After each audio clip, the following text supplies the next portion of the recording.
Coming up on Cannabis Coast to Coast News this week, the historic devastation of the wildfires in California and in Los Angeles has hit the cannabis industry hard, but relief efforts are starting. Dina Naguib has our report from the Golden State. And the DEA just can't do anything right when it comes to the rescheduling process, and now there's a movement to take that responsibility away from the federal agency because of some backhanded agreements with prohibitionists. But at least a pro-cannabis media friend named Marion McNabb will get a chance to testify if and when the DEA resumes their hearings. DoorDash isn't just available for food delivery in some states. You can use that service now to deliver your THC-infused beverages and CBD products. And did New Jersey get their cannabis legal market rollout right? There are now 47% of social equity applicants running legal cannabis dispensaries in that garden state. All that and state-by-state cannabis reports on Cannabis Coast to Coast News with Elena Pinto. Next.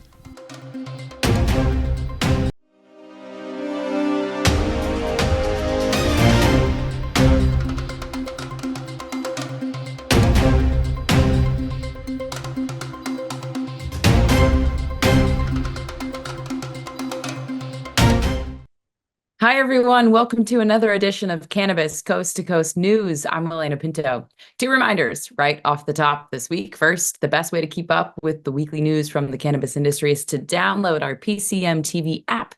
You can scan the QR code on the screen and get it at the App Store or Google Play. Second, if you're interested in contributing to this all-volunteer news show, please contact PCM TV founder Jimmy Young at jimmy@procannabismedia.com. People who are already involved in the cannabis industry are urged to contact him. We value your insight on what's impacting your business. Jimmy is an award-winning, an Emmy award-winning talk show host and a college instructor for on-camera performance. He's a great teacher and will train you to join our team of correspondents who document the fight to end cannabis prohibition in our show every week. Now to news. First up this week is the California wildfires in LA and the Southern California coast. These fires continue to burn, and this week, those Santa Ana winds that reached hurricane-force speeds spread and caused mass destruction of many neighborhoods and businesses in the greater Los Angeles area, and that includes many cannabis businesses. The death toll has reached 11 people, with the latest evacuations from the LA suburb called Brentwood. Now, many celebrities have lost their homes in that area, including Billy Crystal, Paris Hilton, Ricky Lake, Mandy Moore, and Jeff Bridges, just to name a few. But with more from that region, here's our California correspondent, Dina Naguib. I'm Dina Naguib, Principal Consultant at Grass Goddess Consulting, reporting in California for Cannabis Coast to Coast News.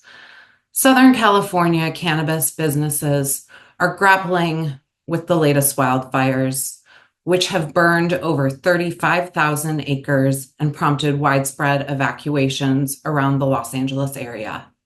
These fires are amplifying the industry's financial pressures with limited insurance coverage, smoke damage, and the need to evacuate products.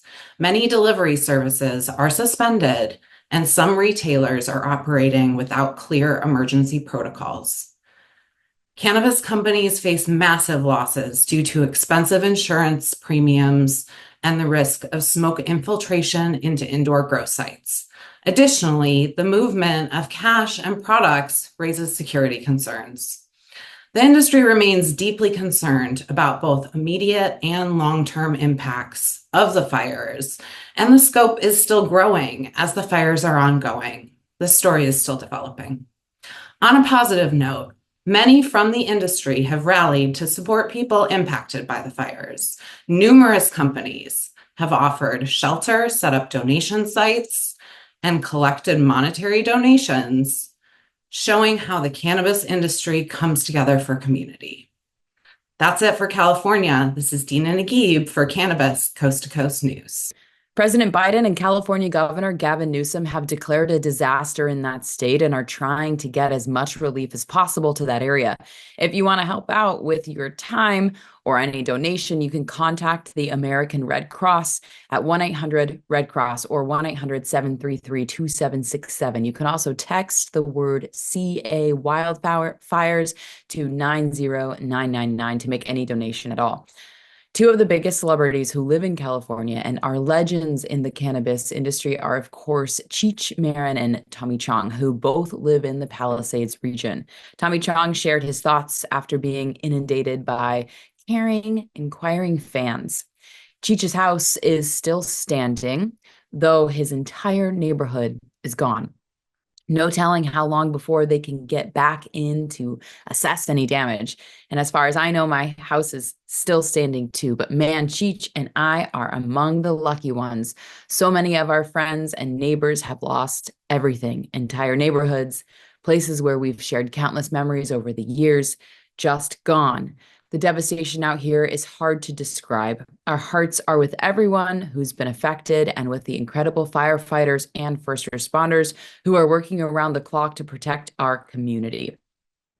Once again, that number, if you want to donate to the relief effort, is 1-800-RED-CROSS. Next up, the Arizona report with Karen Black, where that state wants to crack down on access to edibles by kids. I'm Karen Black from Greenfinger Consulting with the Arizona Cannabis Report for Cannabis Coast to Coast News. A troubling trend is emerging in the Grand Canyon state.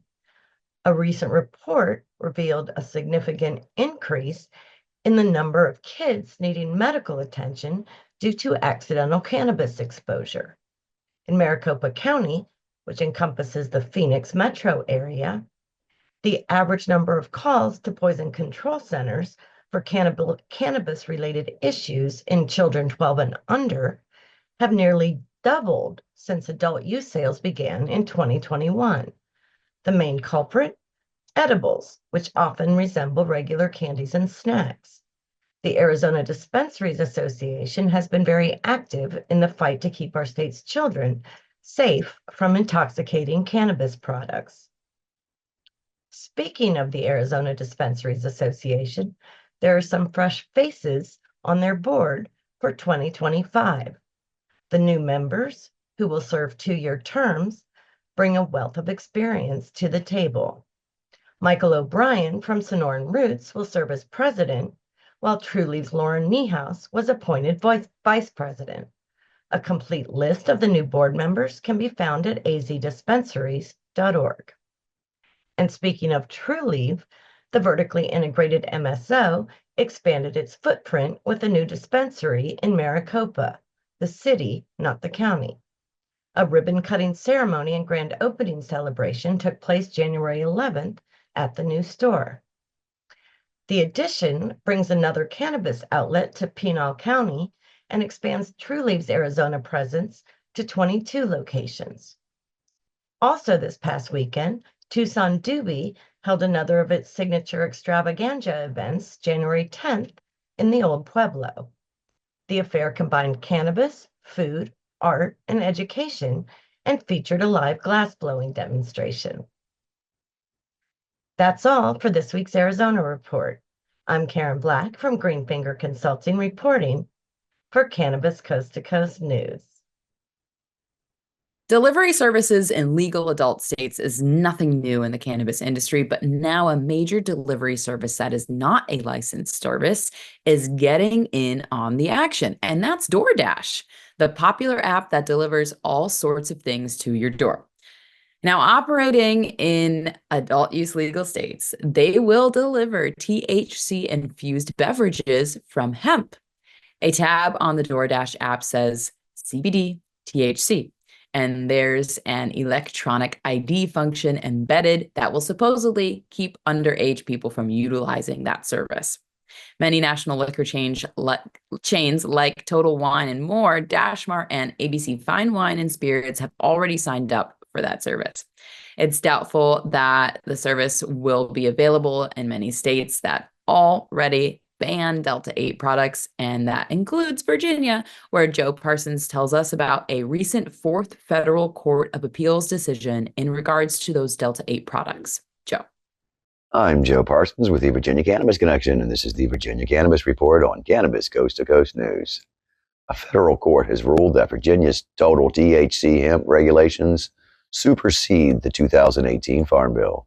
The U.S. Fourth Circuit Court of Appeals ruled on January 7th that Virginia's restrictions that went into effect in July of 2023 don't violate federal law. The Senate bill that became effective and stated that hemp products and industrial hemp products can contain no more than 0.03 in total THC. That factors in THCA and any other form of THC. Virginia's hot hemp market has been in limbo awaiting the outcome of this decision. These restrictions collide with the 2018 Farm Bill that defines hemp as having no more than 0.3 Delta 9 THC on a dry weight basis. The Farm Bill omits the total THC standard. It also only relates to hemp that has been tested in the field within 30 days of harvest, rather than in finished products. That pretty much destroys the entire hot hemp product industry that has been the only alternative for adult users who don't wish to lose their rights to bear arms and become a medical patient just to purchase cannabis legally. It also promotes pop-up events and legacy activity by not giving the responsible adults of the Commonwealth a safe and fair cannabis retail market. That industry that passed and went into law in 2021 has been stalled by Governor Glenn Youngkin since he took office. This decision by the Fourth Circuit Court of Appeals further keeps control in the hands of medical providers and less in the hands of adult consumers. Judge A. Marvin Quattlebaum Jr. wrote in his decision, "Under federal principles engineered into the Constitution, states retain the power to regulate matters of health and safety." The court ruling made clear that the 2018 Farm Bill says nothing about the state's ability to regulate the sale of hemp products within their borders. So in short, the ruling keeps the current bans active, affecting $1 million industry and the only current legal alternative for recreational use in the Commonwealth. Many companies, including Virginia-based operator Nova Hemp, have had over 95% of their products banned due to this law. Until the foundation is laid for an actual retail adult use market in Virginia, there will be a large demand for these products, and the legacy market will continue to thrive. I'll be watching this one closely for updates, as I'm sure this is not the end to this story. Well, that's going to do it from the Virginia Cannabis Connection and reporting from Cannabis Coast to Coast News. I'm Joe Parsons. Until next time, stay lifted. New York State hit the 1 billion mark in sales this past year, but that state continues to have issues with product tracking and illegal operations. Pam Schmiel from The Other Magazine and the Mary Jane podcast has this week's Empire State Cannabis Report. This is Coast to Coast Cannabis News. I'm Pam Schmiel reporting from New York. The New York cannabis industry hit nearly $1 billion in revenue last year and $64 million in tax revenue in a state of 20 million people. New York regulators promise there will be over 600 dispensaries open by the end of this year. And to put that in perspective, Michigan, a state of 10 million people, has 1,000 dispensaries and generated $3 billion last year. And additionally, you may see consumption lounges finally starting to pop up around New York State since they've been approved to sell in non-infused beverages, food, and allow live music and entertainment. And Nabis, California's largest distributor, has finally entered the New York market, promising to address the pressing issue of unpaid invoices that is plaguing the industry. And not that anyone is complaining, but New York has yet to implement a track and trace system, even though its recreational market has been open for over 2 years. This gap leaves regulators with incomplete data on inventory and market activity. That's this week's Cannabis Coast to Coast News. I'm Pam Schmiel reporting from New York. I'm Marianne from Alibi with the Oregon Cannabis Report for Cannabis Coast to Coast News. This past week, a lawsuit was filed against a dispensary. A man had purchased a syrup and took approximately 40 milligrams of THC and was hospitalized. A serving size in Oregon is no more than 10 milligrams. Per Oregon Live, the dispensary manager is quoted as asking if a bar gets sued for a customer being drunk. This highlights a disconnect between alcohol and cannabis regulations. An adult can purchase enough liquor to cause serious long-term health problems, including death, and yet cannabis, while not being nearly as harmful, has much more stringent regulations. And next, on a happy note, the cannabis industry in Oregon will come together this Friday, January 17th, to celebrate the new year. The Blaze Ball will be a celebration of the heights we can reach together. Several hundred respondents are signed up, and we're excited to celebrate with everyone in the industry. That's the Oregon Cannabis Report. I'm Marianne with Alibi for Cannabis Coast to Coast News. That'll do it for the first section or A block of this week's Cannabis Coast to Coast news show. But when we come back, we'll share a story about the DEA that is coming under more pressure in their ongoing process to move cannabis off Schedule 1 and why some prohibitionist groups were given preferential treatment during the last hearing. That and the other state-by-state reports coming up next on Cannabis Coast to Coast News. We'll be right back. Ready to take your craft to the next level? Imagine faster extractions, purer products, and more profits. Sounds good, right? At Pure 5 Extraction, we've revolutionized cannabis extraction with our game-changing technology. No solvents, no heat, just the cleanest, most natural process on the market. Whether you're a boutique grower or a large-scale operation, Pure 5 has the tools to elevate your business worldwide. Visit pure5extraction.com today. Pure 5 Extraction, because your plants deserve the best.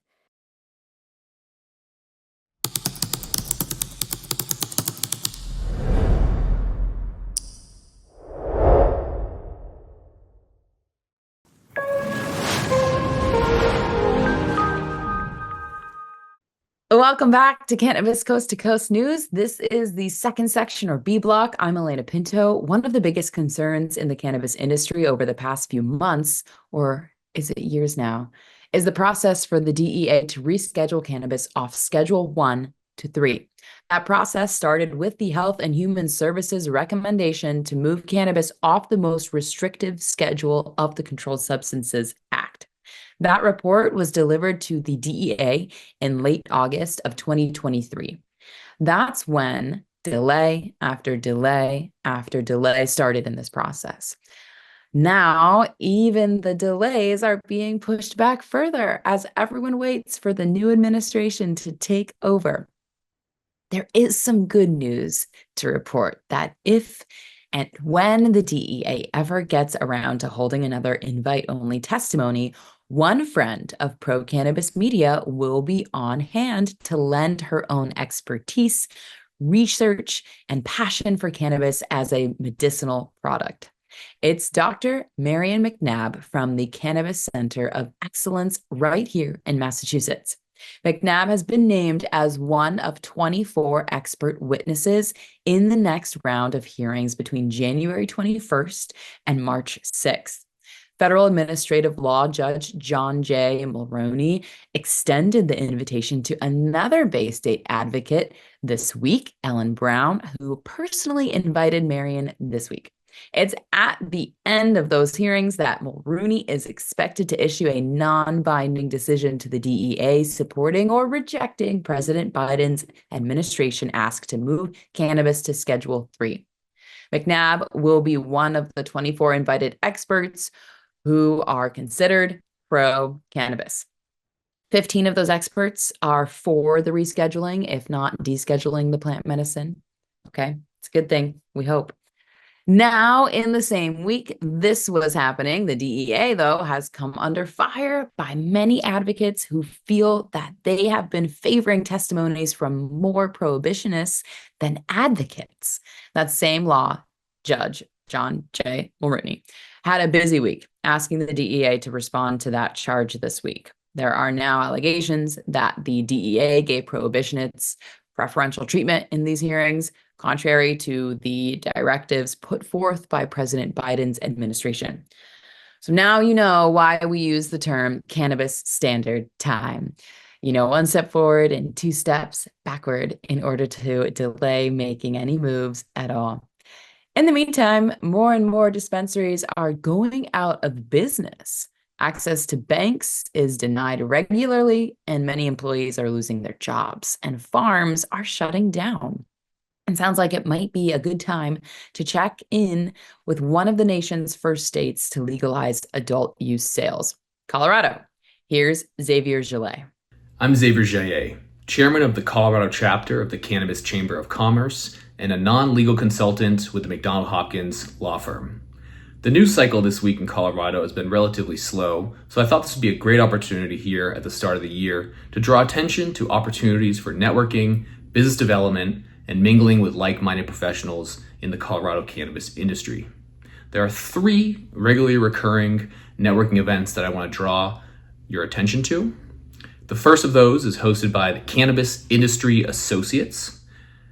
They occur on a monthly basis, typically on a Wednesday, and right at happy hour time. So it's a perfect opportunity as you're coming off of work to go out, have a drink, and potentially find some like-minded folks. The second opportunity I want to draw attention to is a regularly monthly occurring happy hour hosted by Allay Consulting. Allay Consulting is one of the leading GMP and operational consulting firms in the cannabis industry, and they have a strong presence here in Colorado, and they offer that presence by hosting these regular events. Location changes month by month, but the events are typically co-hosted with another cannabis-related firm, and it's really a great way to find 50 to 100 people and, again, network and develop that business. And the final opportunity I want to draw attention to, I would be remiss not to mention this, is the monthly happy hour hosted by the Cannabis Chamber of Commerce. These typically occur on the last Wednesday of every month at a rotating host of locations, and again, offer a great opportunity for you to go and find other people that are working in the cannabis industry, other business owners, and develop business, create opportunities, and generally celebrate your successes. That's the Colorado Cannabis Report for this week. I'm Xavier Gillet, reporting for Cannabis Coast to Coast News. It's been a pretty busy week north of the border in Canada.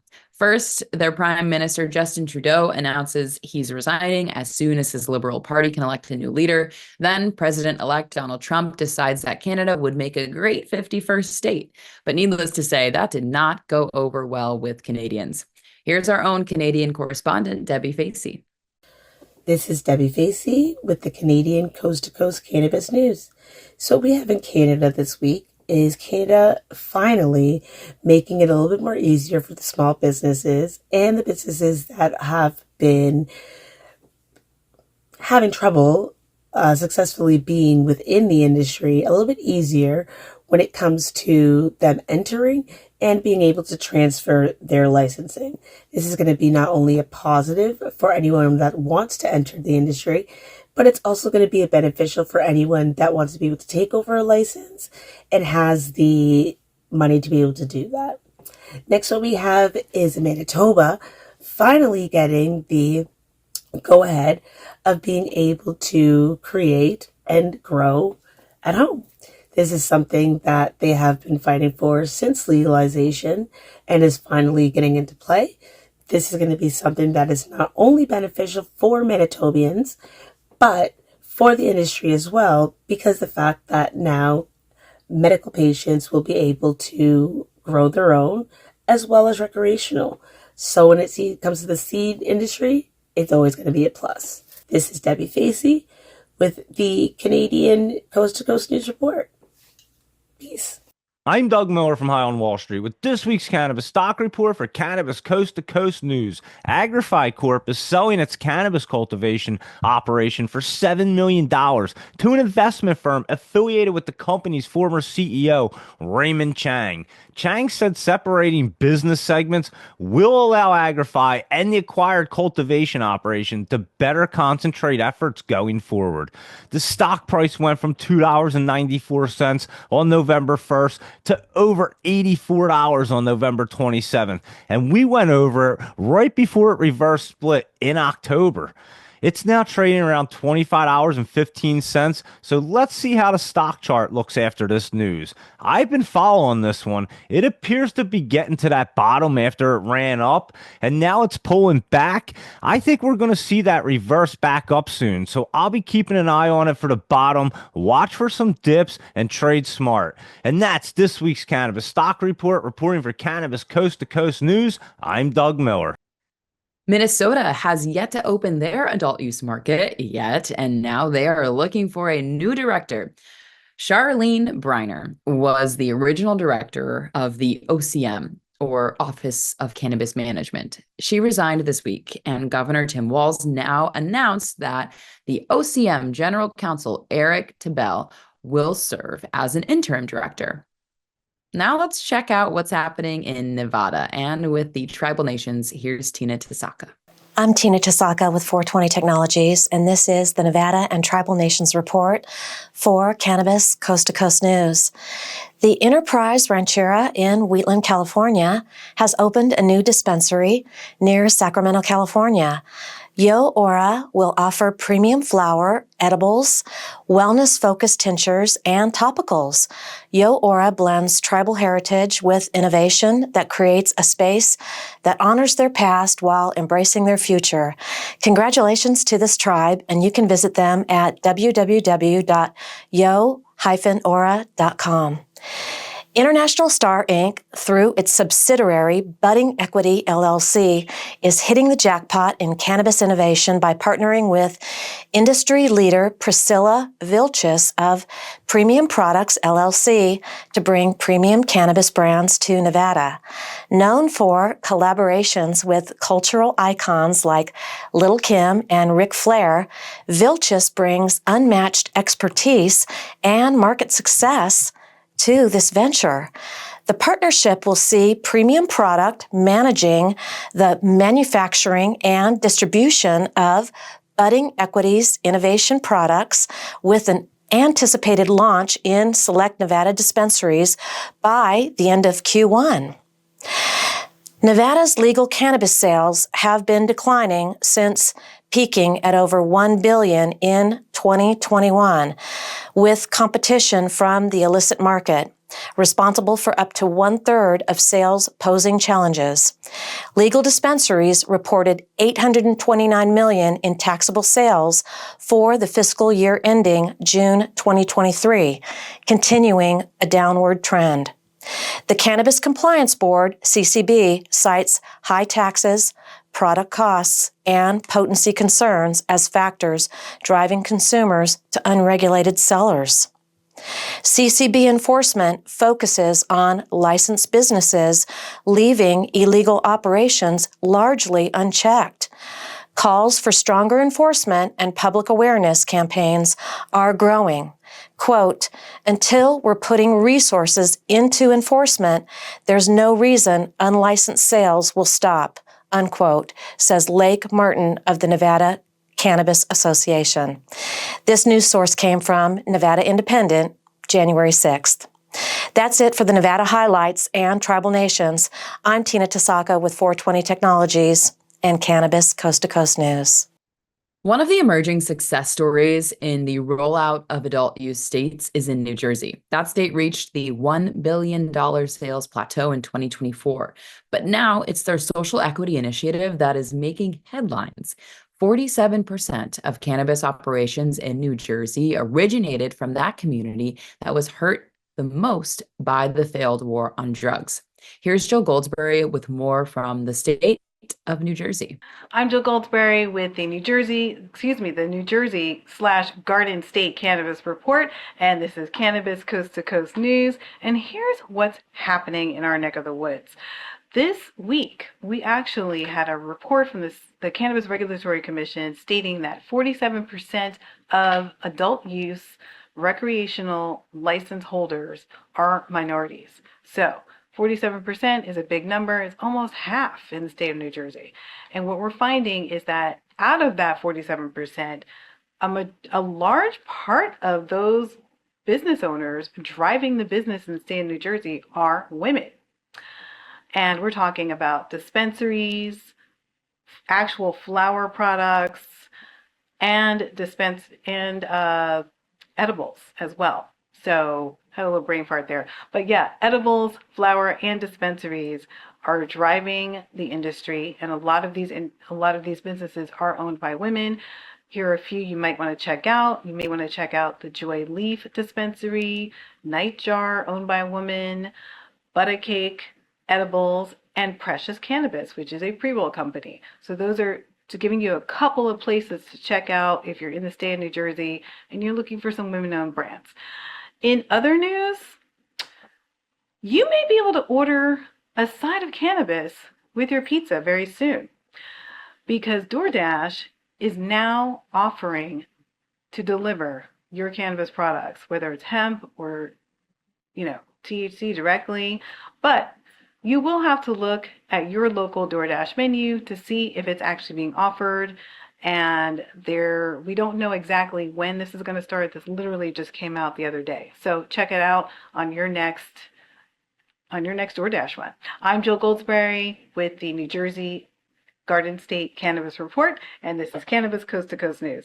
That'll do it for the B block of this week's Cannabis Coast to Coast News. When we come back, we'll introduce you to one of the new correspondents. This one is the Chicago clone guy.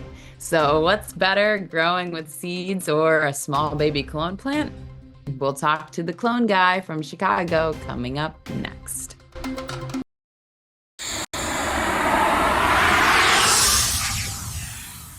It's a whole new world of weed out there, isn't it? Everyone is learning new ways to titrate, ingest, consume, imbibe, and engage with this plant medicine we call cannabis.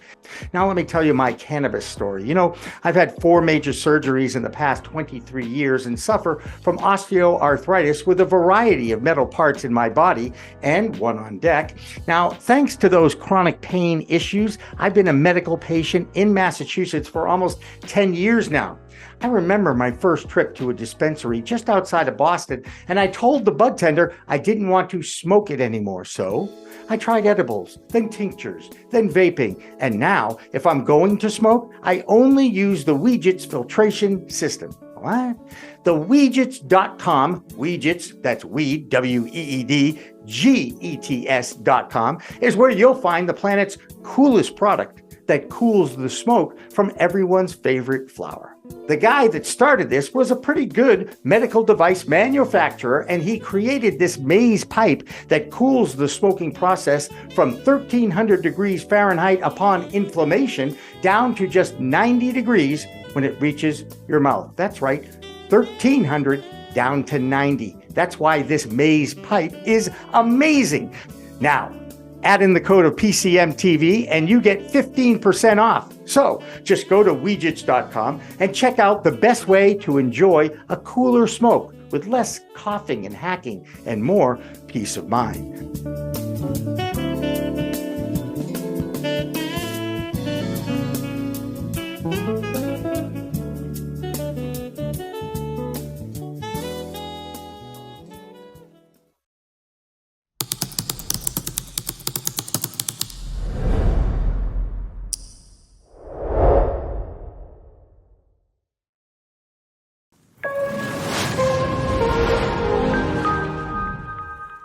Welcome back to the C Block, or last section of Cannabis Coast to Coast News this week. I'm Elena Pinto. You could call this section the Midwest Roundup, with Michigan, Ohio, and Illinois reports. Each one of those states are in different life stages of their legal adult use cannabis rollout. Michigan is the most mature market with a vibrant base that continues to grow. Growing pains continue in all 3, but Michigan continues to sell more cannabis per resident than most states. The second most is not the number 1 total revenue state of California, but Alaska. That's right.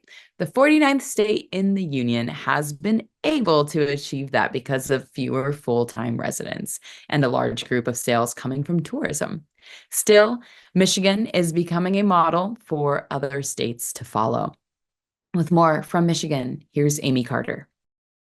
I'm Amy Carter with Michigan Weedsters, bringing you this week's Cannabis Coast to Coast news. In Michigan, several important bills failed at the end of last year's session. A promising push to merge the declining medical marijuana market with adult use cannabis fell short of advancing.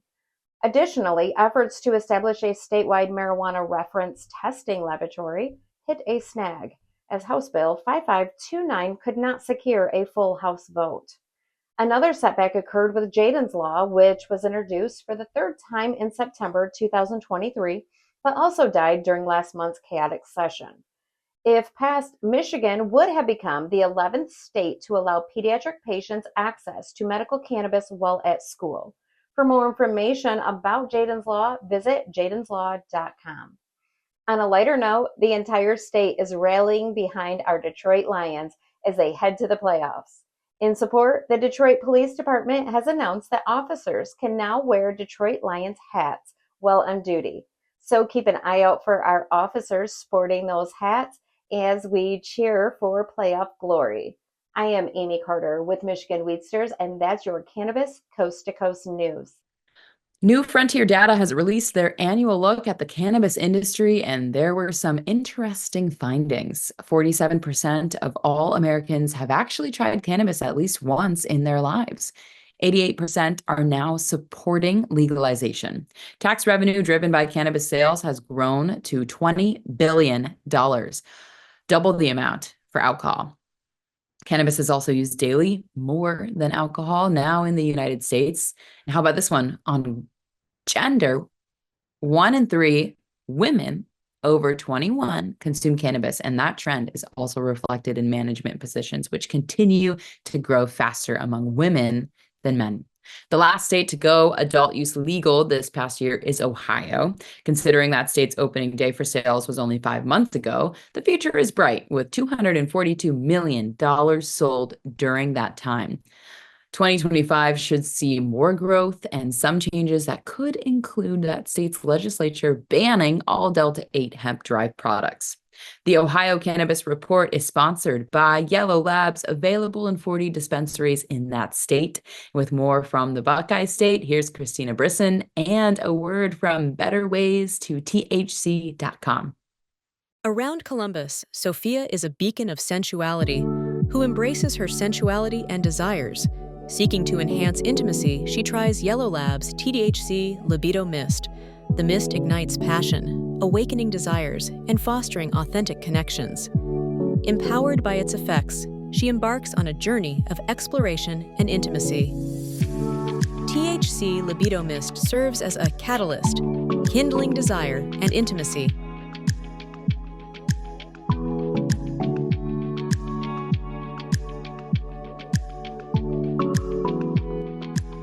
I'm Christina Brisson with Over the Top Renovations with your weekly Ohio Cannabis Report with Cannabis Coast to Coast News. In 2024, fatal traffic crashes linked to cannabis fell 30%.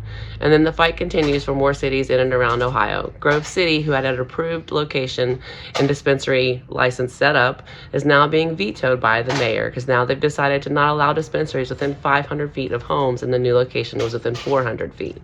That's all I have for you this week. I am Christina Brisson with Over the Top Renovations with your Ohio Weekly Cannabis Report with Cannabis Coast to Coast News. While our news team continues to grow, we are always looking to train other state correspondents to join our documentation of the fight to end cannabis prohibition. If you are interested in that, contact us at info@procannabismedia.com. PCMTV founder Jimmy Young will help train you and help you become a better communicator and be more comfortable speaking on camera and in the public. With that in mind, we welcome the newest member to our team from Illinois, the Chicago clone guy. He prefers not to share his last name at this time, so we'll just call him Mark, the Chicago clone guy. Here's his first report. What's up, everyone? This is Mark, the Chicago clone guy, and this is my cat, Bird, and this is the Illinois Cannabis Report for Cannabis Coast to Coast News. Thanks for tuning in.